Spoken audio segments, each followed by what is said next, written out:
رسول اللہ. مالدار بنو اور ایجوکیشن پہ محنت کرو.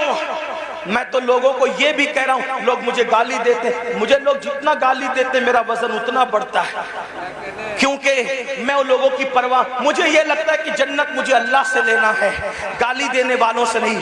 میں لوگوں کو یہ بھی کہتا ہوں، بڑے گنبد اور بڑے مینار بنانے کی بجائے بڑے انسان بناؤ، کیونکہ کوئی گنبد اپنے جیسا گنبد نہیں بنا سکتا، کوئی مینار اپنے جیسا مینار نہیں بنا سکتا، لیکن اگر ایک اچھا انسان بنا دو گے تو ایک اچھا انسان اپنے جیسے سینکڑوں اچھے انسان بنا دے گا. یہی تو بات تھی نا، رسول اللہ نے حسین کو اچھا بنایا تھا. ایک حسین نے دنیا میں کروڑوں حسینی پیدا کر دیے. ایک چراغ سے کتنے چراغ بنے. صدیق اکبر جیسا اچھا انسان بنایا، فاروق اعظم جیسا اچھا انسان بنایا، عثمان غنی جیسا اچھا انسان بنایا، مولا علی جیسا اچھا انسان بنایا، عشر مبشرہ جیسا اچھا انسان بنایا. ان اچھوں نے، ان چند اچھوں نے کتنے اچھے اچھے پیدا کر دیے کہ وہ دین کے محافظ ہو گئے. تو میری گزارش ہے، دیکھو ایک تاج محل بنایا شاہ جہاں نے، لیکن وہ تاج محل بننے کو صدیاں بیت گئی. اس تاج محل نے دوسرا تاج محل تیار نہیں کیا. لیکن آپ کو بتاؤں، آل رسول احمدی نے ایک احمد رضا پر نظر ڈال کر کے اچھا بنایا، تو اس احمد رضا نے کتنے اچھے دیے. صدر الشریعہ جیسا اچھا وہیں سے ملتا ہے، شیر پیش اہل سنت جیسا وہیں سے ملتا ہے، ظفر الدین بہاری جیسا وہیں سے ملتا ہے، اللہ محدث اعظم جیسا وہیں سے ملتا ہے، مفتی اعظم جیسا وہیں سے ملتا ہے، حجت الاسلام جیسا وہیں سے ملتا ہے. تو پتہ کیا چلا، اچھے انسان بنانے پہ توجہ دو، اس لیے یہ عمارتیں کھنڈر بن سکتی ہے، انسانوں کو کھنڈرات میں تبدیل نہیں کیا جا سکتا.